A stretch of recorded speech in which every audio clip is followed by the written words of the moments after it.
Everyone in that diner laughed at her, filmed her, mocked her online by lunchtime because Grace Whitfield had just given a filthy, shivering beggar her last $27, every cent she had until Friday. What none of them knew: that beggar was a billionaire. $11 billion hiding under rags, secretly testing strangers to find one honest heart left in the world. But here's what even he didn't know yet.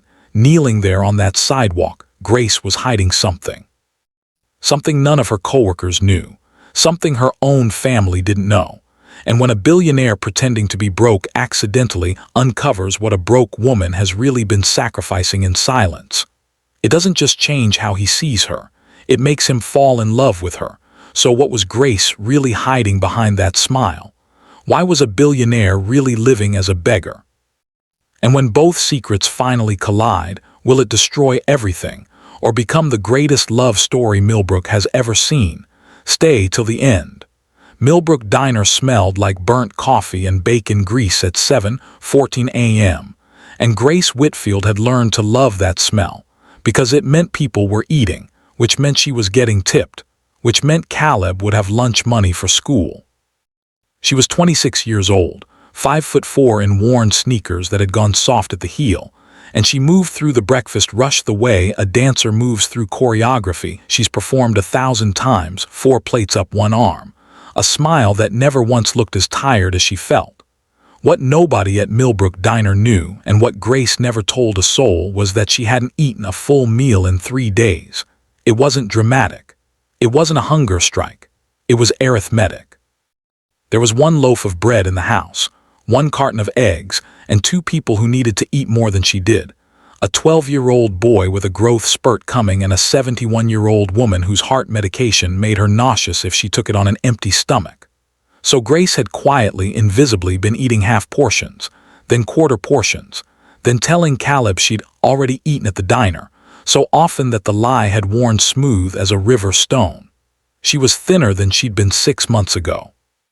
She told herself nobody noticed. She was almost right. At 10:30 in the back of the diner, she counted her tips into her palm, $27. It had to become Nana Ruth's blood pressure medication and groceries, and it wasn't going to stretch that far no matter how she folded the bills. She tucked them into her apron pocket, because standing still too long let the panic catch up to her. She didn't notice the black SUV idling across the street.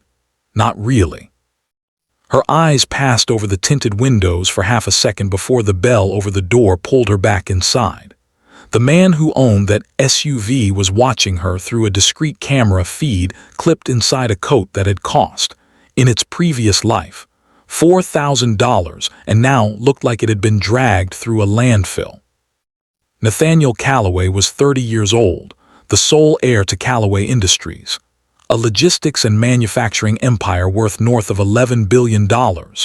And for the past 14 days he had not slept in a bed, showered with hot water, or eaten anything that hadn't come from a shelter line or a dumpster he'd learned, with some difficulty, how to check discreetly. He had grown up in a 42-room house in Connecticut. He had never once in his entire childhood wondered where his next meal was coming from. His father had made sure of that, and had also made sure, in the cruelest kindness a dying man ever administered, that Nathaniel would spend 30 days finding out what it felt like to wonder. "Inherit nothing," Richard Calloway had said, 6 months before the cancer took him, in a hospital room that cost more per night than most people's rent, until you understand what it costs a person to be kind when kindness is the only thing they have left to give. I know because a woman gave me her last dollar once on a sidewalk in Trenton in 1987. I never found her again. I spent 40 years trying. Don't inherit blind, son. Inherit awake. Nathaniel had thought the clause in his father's will was sentimental nonsense, right up until day 3, when a woman in Millbrook had spat at his feet and told him to get a job, and day 9, when a man had thrown a half-eaten burger at him like he was a dog, and he'd understood, for the first time in his gilded life, what his father had actually been trying to teach him. He'd been in Millbrook 11 days with nothing. Today was the first day anyone had given him something that cost them anything at all. She hadn't hesitated. That was the part that stayed lodged in his chest like a splinter. Delgado, the diner's owner, a heavyset man of 55 who had built Millbrook Diner from a single food cart in 1998 and now treated it like a kingdom he alone had the right to police, came storming out from behind the register the moment he spotted the man against the brick wall. "Again," Delgado muttered. "This is a business, not a shelter." Vanessa Cole, 24, Grace's coworker of 2 years, already had her phone raised. Vanessa had a following of 11,000 people on an app where cruelty performed well, and she had learned with the instincts of someone who'd never once had to choose between rent and groceries, exactly which moments would get her likes. "Oh my God, get this," she whispered.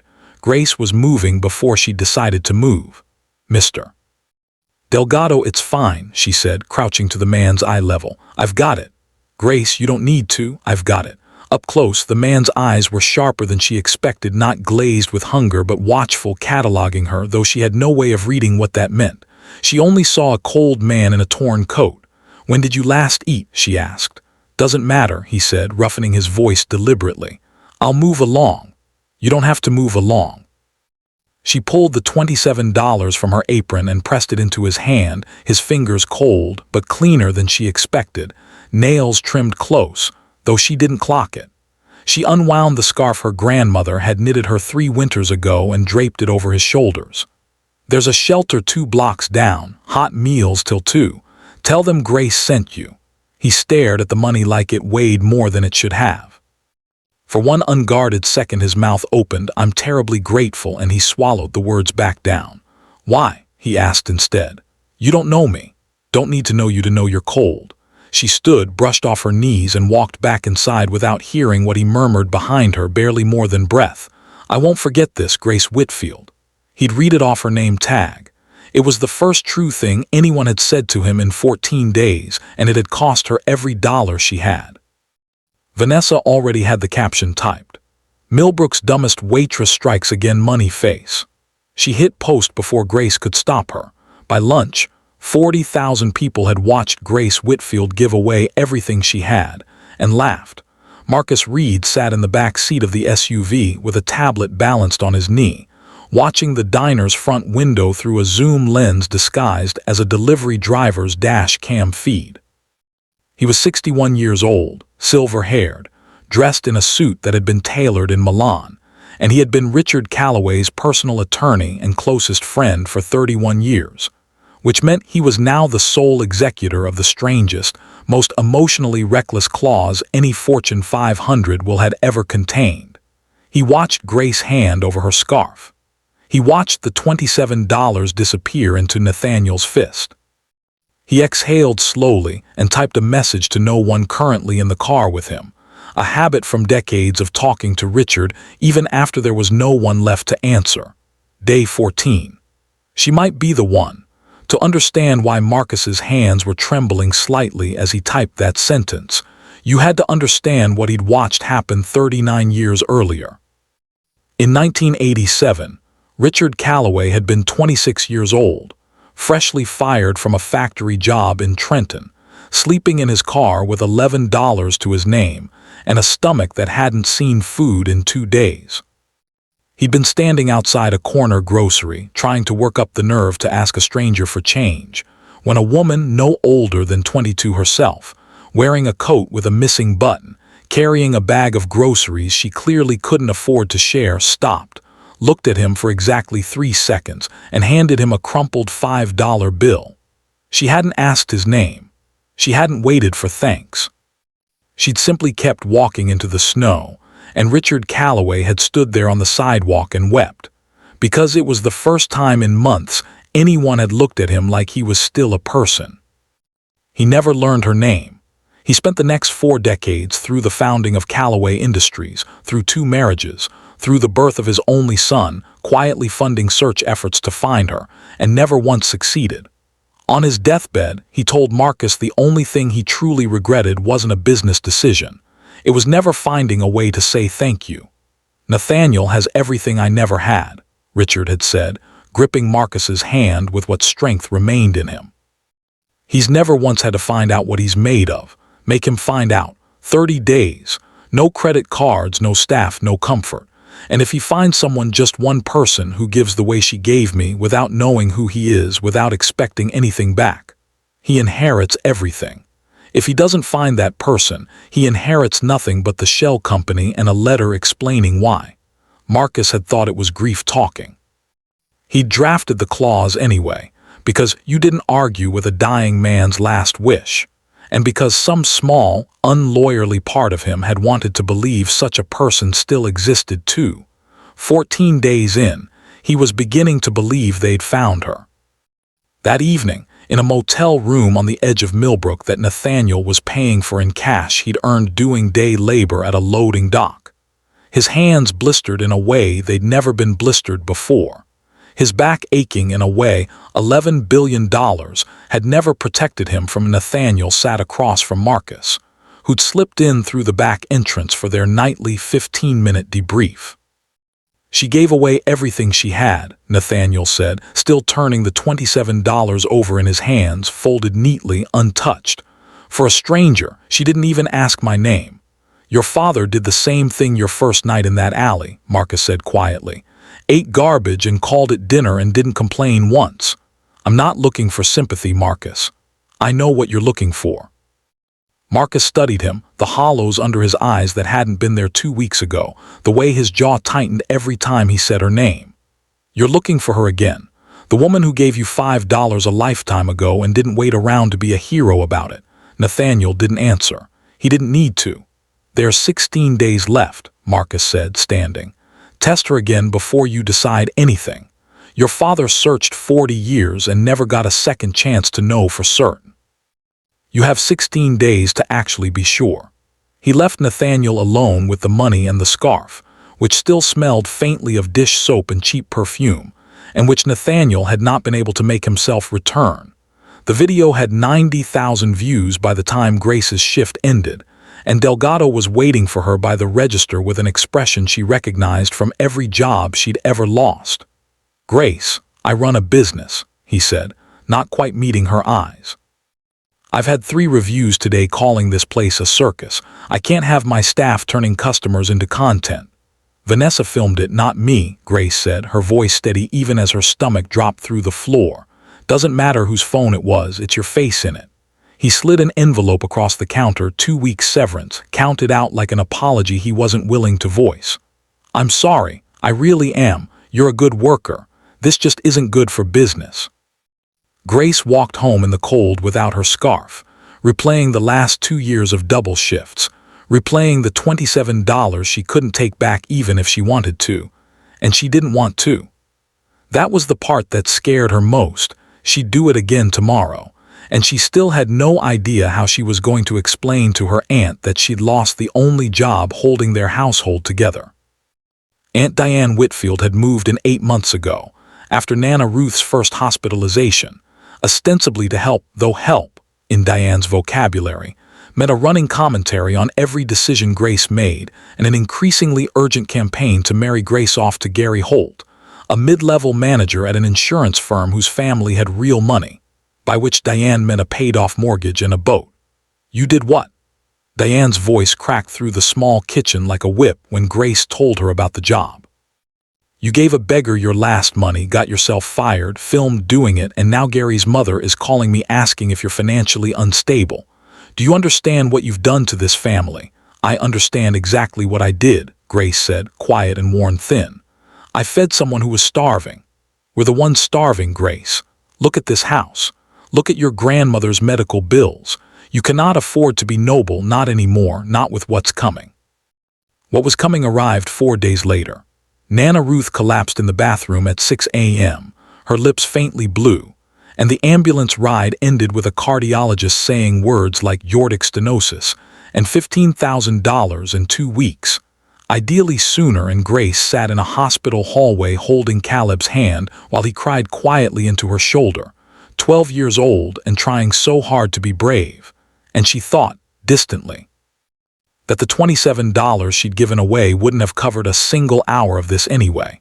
It didn't make the guilt smaller. It just made it strange, floating and untethered, nowhere useful to land. Gary Holt's mother called Diane that same week to formally withdraw interest. "We just don't think Grace shows the kind of judgment our family is looking for," she'd said, and Diane had relayed it word for word, twisting the knife without seeming to notice she was doing it. The next morning, the man in the torn coat was back outside a different diner 3 blocks over, where Grace had gone hopping to pick up a shift washing dishes. He sat against the wall in the same position, same coat, and when she recognized him, her stomach did something complicated, not fear, not quite recognition, something closer to déjà vu. He looked worse than before, genuinely thinner. This was no longer performance for Nathaniel. 2 weeks of real hunger had begun eating through the practiced posture of a man playing a role until the exhaustion underneath had become real. He hadn't expected that. His father's letter hadn't warned him how much the body forgets its pretending after enough days go by. "You," Grace said, crouching automatically. "You're still out here." "Word gets around when people are generous," he said, and it wasn't entirely a lie. She didn't have $27 this time. She had a single sandwich wrapped in wax paper that she'd made that morning from the last 2 slices of bread in the house, meant to be her lunch, her only meal until dinner, which itself was uncertain. She unwrapped it without a second thought and tore it in half, handing him the larger piece. "It's not much," she said, "but you look like you need it more than I do." Nathaniel took it, and something in his chest cracked open in a way $14 billion had never managed to touch. He was watching a woman who had just lost her job because of him, whose grandmother was dying in a hospital 3 miles away, split her only meal with a man she believed had nothing, and she did it exactly the same way she'd done it the first time. No camera, no audience, no hesitation. "Why do you keep doing this?" he asked, and for once the question wasn't a test. It was real. Grace shrugged, sitting back on her heels. "My dad used to say the measure of a person isn't what they do when everyone's watching, it's what they do when nobody is." She smiled, small and tired. "He died when I was 19. I think about that a lot. Do you need a short explanation or flash of memory?" Grace's answer supplied exactly that. A father, a philosophy, a reason the sacrifice wasn't naivety but inheritance, passed down like the scarf she'd given away. Nathaniel didn't trust himself to speak. He ate the sandwich in silence, and when she stood to leave, he said, quiet enough that she almost missed it, "Thank you, Grace." She paused. She hadn't told him her name this time. Marcus's notes that night read in his careful attorney's hand, confirmed. Subject repeats behavior with no audience, no incentive, at direct personal cost. Recommend closing test period early. He didn't send that recommendation to Nathaniel. He sent it to himself. A private acknowledgement of something he already knew Nathaniel wasn't ready to hear yet, that this was no longer a research exercise. It hadn't been for days. Nathaniel found Marcus in the motel parking lot before their nightly meeting even began. "She noticed I never told her my name and used it anyway," he said, still holding half a sandwich he hadn't been able to finish, saving it instead. "Marcus, she has nothing, less than nothing. Her grandmother's in the hospital. She lost her job because of that video, and she still—" "I know," Marcus said. "I've been watching too. I want to help her. Not as a test, not for the will, just—" Nathaniel stopped, frustrated with himself. "My father searched for his stranger for 40 years and never found her. I found mine in 14 days, and I'm about to watch her lose everything while I stand here in a costume." Marcus considered him for a long moment. 31 years of watching Calloway men wrestle with their consciences had taught him when silence served better than advice. "There's a mechanism," he finally said. "The will allows discretionary charitable distributions during the test period, provided they're anonymous and provided you don't reveal your identity before day 30. It won't violate the clause. It won't tip your hand. But it has to be untraceable back to you, or the board will call it manipulation of the test itself and use it to challenge the will." "It up," Nathaniel said immediately. "Whatever she needs, tonight." By morning, an anonymous donor calling itself the Millbrook Community Health Fund had wired $15,000 directly to St. Agnes Hospital, earmarked specifically for patient Ruth Whitfield's cardiac surgery. No strings. No paperwork requiring a name. Nana Ruth's surgery was scheduled for the following week.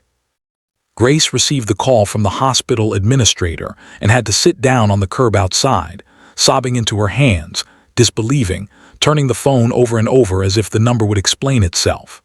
"Who would even do that?" she asked Caleb that night, still stunned, still turning it over. "Who just gives $15,000 to a stranger and doesn't want credit?" Caleb, 12 and matter-of-fact in the way only children can be, said, "Maybe it's like what you always tell me. Maybe it's someone who remembers what it's like to need it." Grace didn't have an answer for that. She thought unbidden of the man in the torn coat and dismissed the thought immediately because it made no sense. A homeless man couldn't have $15,000, and yet the shape of the kindness felt eerily, impossibly familiar, and she couldn't say why. Layered foreshadowing complete. 3 plants across 2 scenes, his oddly clean hands, his caught-back manners, and now Grace's own unconscious intuition connecting the anonymous gift to him, earning the reveal that's coming without requiring the audience to be told outright. Diane, for her part, treated the windfall not as a miracle but as leverage. "You see," she said over dinner, triumphant. "This is exactly why you can't afford to keep being reckless, Grace. Somebody out there is watching, and next time it might not be a stranger with money. It might be Gary's family reconsidering, if you just behave." She slid a business card across the table, not Gary's, but a loan officer's, a payday lender 2 streets over that Diane had already spoken to quietly behind Grace's back, about restructuring the household's finances before the surgery bills came due in full, $15,000 or not, because Diane didn't trust anonymous gifts to be real until the money cleared. Grace stared at the card, something cold settling into her stomach. "I'm not signing anything with a loan shark, Diane." "You don't have a choice. Your kindness doesn't pay rent, Grace. It never has." Grace picked up the card, turned it over once, and set it back down. "I'm not signing anything," she repeated, quieter and harder this time, "until I understand where that $15,000 actually came from.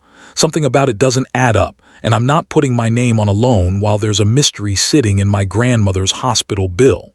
She didn't know yet how right she was to be suspicious.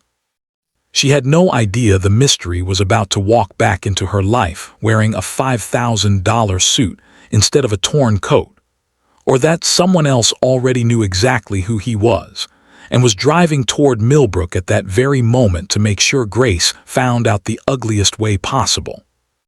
Scene 5. Camille Ashford had known Nathaniel Calloway since they were 17 years old, attending the same boarding school in Massachusetts where their family's fortunes had been quietly, deliberately introduced to one another over a decade of charity galas and golf tournaments.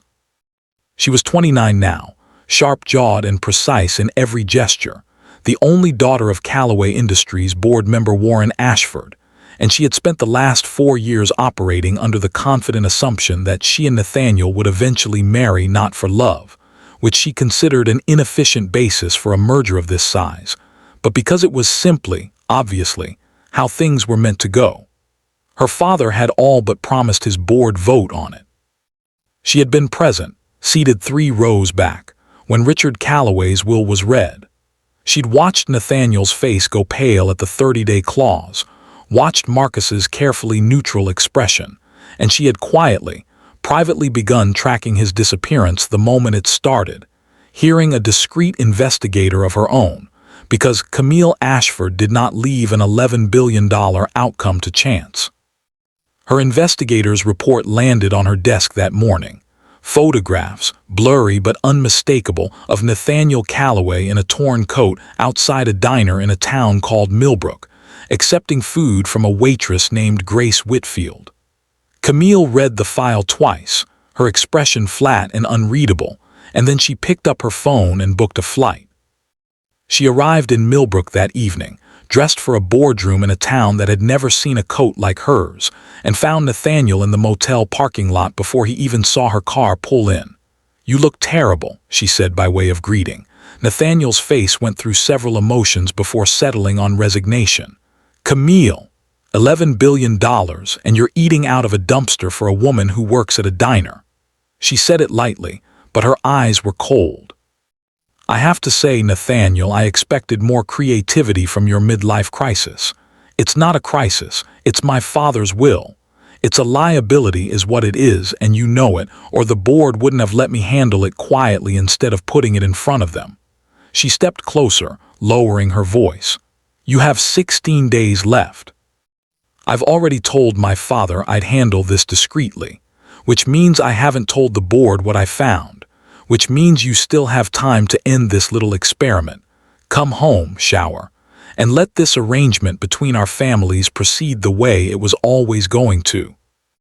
Or, she added, watching his face carefully, I make one phone call, and the board challenges the entire will as your father's dying delusion, and Calloway Industries goes into a guardianship fight that eats every cent of that inheritance in legal fees before either of us sees a dollar of it.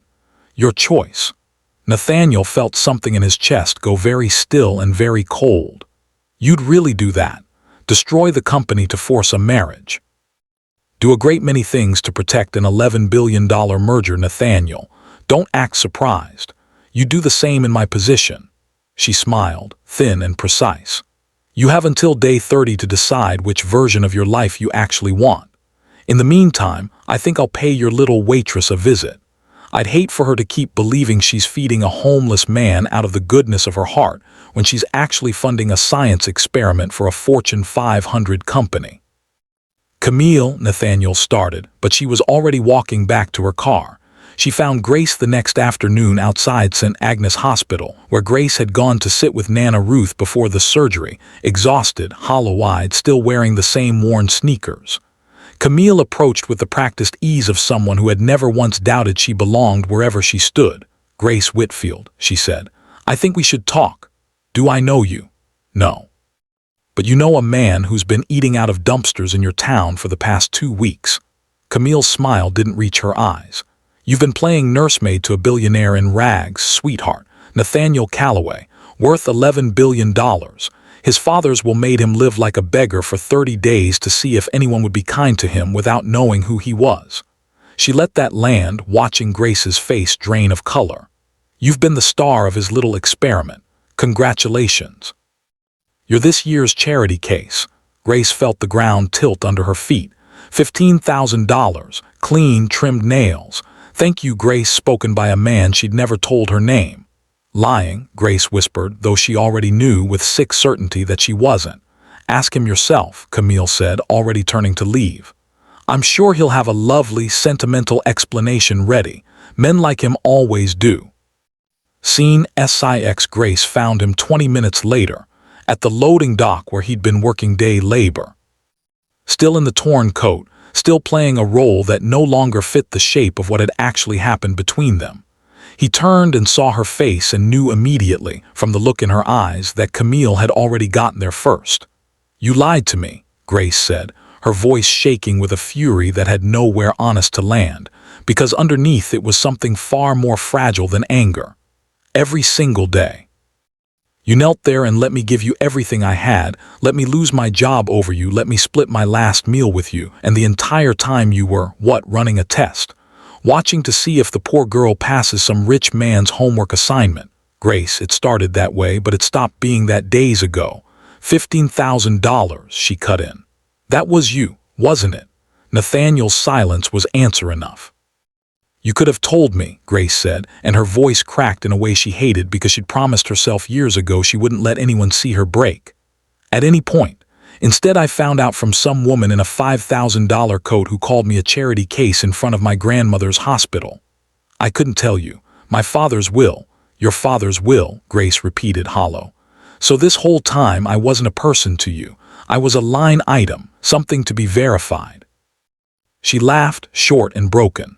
God, I actually thought, for one stupid second I thought maybe someone out there actually saw me.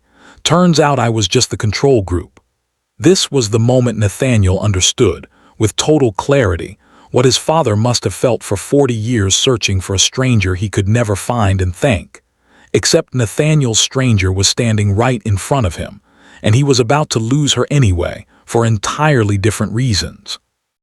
Grace, I fell in love with you, he said, the words leaving him before he'd fully decided to say them, raw and unpracticed in a way nothing about his rehearsed corporate life had ever been. Not the test, not my father's claws. You, The way you split a sandwich with a stranger because your father taught you that's what people do when nobody's watching. I have never once in my life met anyone who gave the way you give, and I'm not walking away from that just because I was too much of a coward to tell you the truth sooner. Grace's phone rang before she could answer. St. Agnes Hospital. Nana Ruth had collapsed again, complications ahead of the surgery. The nurse's voice tight and urgent, "Come now." And taped to the door of her apartment when she raced home first to grab Nana Ruth's insurance card, hands shaking, barely able to see through tears, an eviction notice.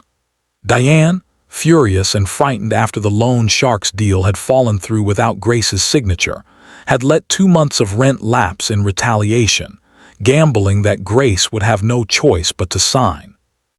Grace sank against the door, the notice crumpled in her fist, staring at the man who'd fed her $27 back into a lie she hadn't known she was living, whispering the only question she had left in her. Was any of it even real?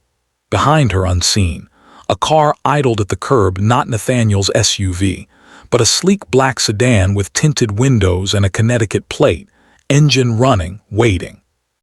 Marcus Reed sat inside it, watching, his phone already dialing Camille Ashford's father on the board, a plan forming in his mind that had nothing to do with Richard Calloway's will, and everything to do with what happens when a woman spends her whole life being cruel to someone who deserved better. A plan that would, within days, cost Diane Whitfield and Delgado's diner far more than either of them understood was coming. Grace didn't see the car. She only saw Nathaniel's face, stricken, reaching for her and her own hand pulling away. Screen freezes on her tear-streaked face. End of part 1.